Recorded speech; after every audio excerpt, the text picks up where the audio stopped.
Hey there, my peaceful friends.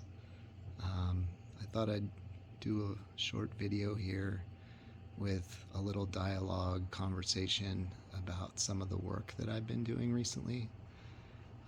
I just posted a random video last night that was sort of a silent, strange, raw take on starting a new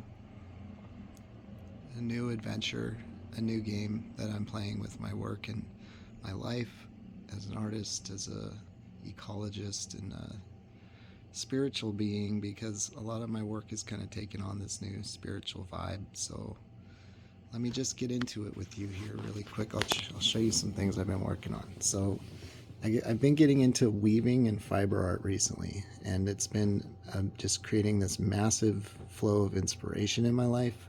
I absolutely love working with these materials. Like this particular scarf or piece of fabric is made from this Peruvian merino wool that's kettle dyed and hand dyed in batches, and it just feels so good. It's hard for me to put into words because I have so many things to say about how I feel about working with this material, working on a loom, working with yarn. And this particular piece, you see, like, it's so heavy in so many colors. It was really an experiment in color, and something that's really, really important to me as an artist and ecologist, which is diversity and protecting diversity. And what that truly means, like, truly needs to be protected. So there's 3 different colors, the primary colors that are in what we call the warp in weaving, which the warp are the threads that are kind of going in that vertical motion from you. And then as you work down this way with these other colors that are coming in, this is called the weft. So you've got your warp and your weft. And what I did here was that I took all the colors in the color spectrum, in the rainbow, if you want to say it, just study of light, color, design, the way the different colors interact with each other. Like I set up the loom so that my design would just be as dynamic and diverse as possible. So each square here has a different color combination, a different pattern that does not repeat itself. So this is a very complex weaving that I did, and it could look like really chaotic in some ways, but I think it's quite successful in the outcome. This weaving that's behind here is something that just like I did early on in my learning of weaving and doing what's called shadow weaving, where the warp and the weft are dark and light colors, and it's the interaction of those different colored yarns that create these dynamic patterns that you're seeing here, which I love this stuff. I'm really getting into it. But recently I've been on this kind of new spiritual adventure. I've been doing a lot of healing from different, like, just to be honest, some really serious childhood traumas and things I've been covering up for most of my life through, self-medicating. I was a heavy drinker for half my life. Just went down some roads, and even in my career trying to survive as an artist, it has been, quite an interesting path.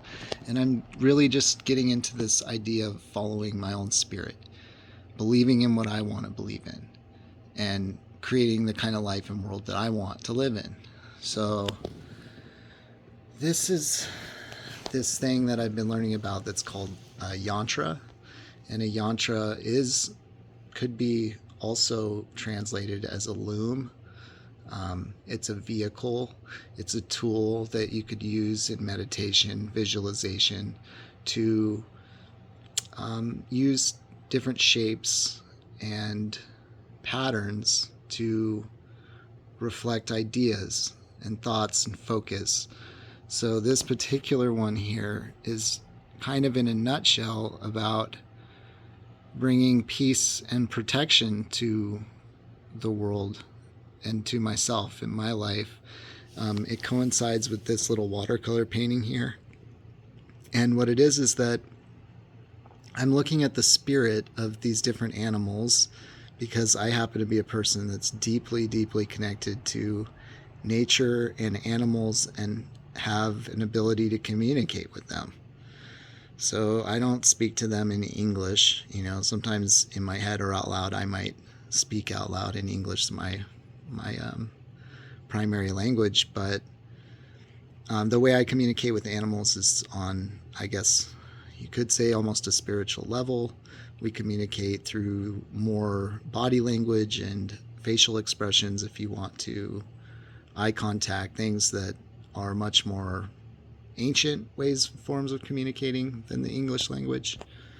And so I look at animals and their spirits and what they mean and kind of what they've reflected in the existence of the human species, and just our interaction with these different animals, what they mean to us. The goat is very, very connected to the human species in what would be like the old world, and I'm back to Africa, and has just deep roots in our relationship with the natural world.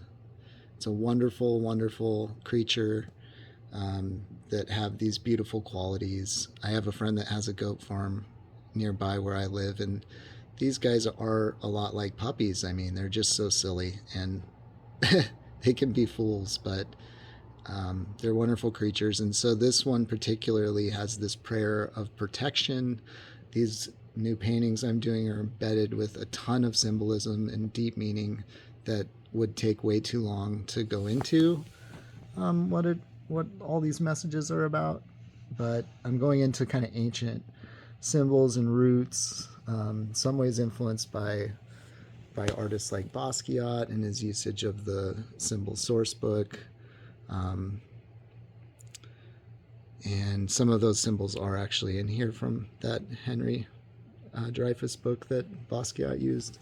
So either way, this is this yantra that I'm using in association with the image in my meditation. And what it is that you can see the breakdown. So the simple images, the inner circle, the kind of bindi, so to speak, is about our unity. The two upward triangles are about aspiration and action. The two downward triangles about grounding and stability. The square is about justice, because what I just have been on this path to peace. I want peace. I want peace in my life. Peace, peace, peace. Om Shanti, Shanti, Shanti, right? I want peace so bad, but what I've realized is that in order to get peace, we need justice. So that just happens to be a part of the picture. The lotus petals are purity and enlightenment. The outer circle is protection, okay, and the infinite nature of peace. So I believe the most powerful spell that we can use in the magical world is the spell of protection. We have to be protecting each other. We have to be protecting peace. We have to be implementing justice and protecting peace. So it's a whole circle and it's a complex design, but it's actually pretty simple, like in the bigger nature of like complex designs. This design's, it's relatively straightforward. So I've been trying like different ones of these. So then this one is a yantra that's about unconditional love.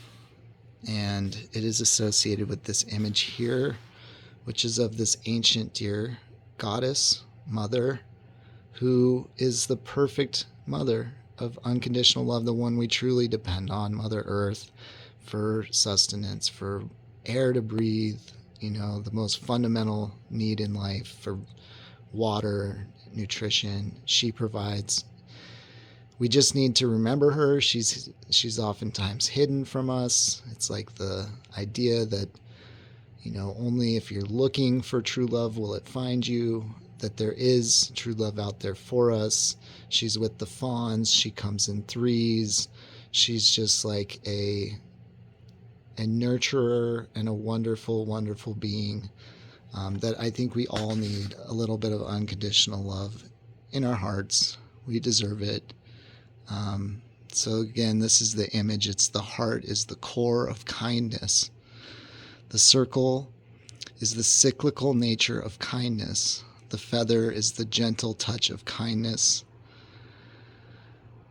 Purity and enlightenment and the blossoming of kindness within, the interconnectedness of all things, and the continuous flow of kindness, actions linked create ripples. May all beings be happy. May all beings be peaceful. May all beings be well. May all beings be kind to themselves and others. So I'll just continue these kind of raw form videos, maybe trying to hit them up around like the 10-minute mark seems reasonable. I'm not going to be doing a ton of editing. And some of my videos might be weird. I don't care. I'm at this stage in my path where I am following this thing that's called the two-row wampum, which was an original peace agreement in North America between the inhabitants of this wonderful place that I live in here now in North America and the people of my ancestors who came across the water looking for freedom, for religious freedom, for resources, and there was a share and exchange made, and there was a betrayal that's come along the way, which has made things very unfortunate for all of us. So I'm going back to the old way of the two-row wampum, the great law of peace, where our leadership and our values should really be invested. I hope you all are having a really wonderful day and filling your hearts with kindness. There's so much love for you in this world. I love you all very dearly. I'm making these changes in my life for all of us, really working on becoming a better reflection of my true self. Peace.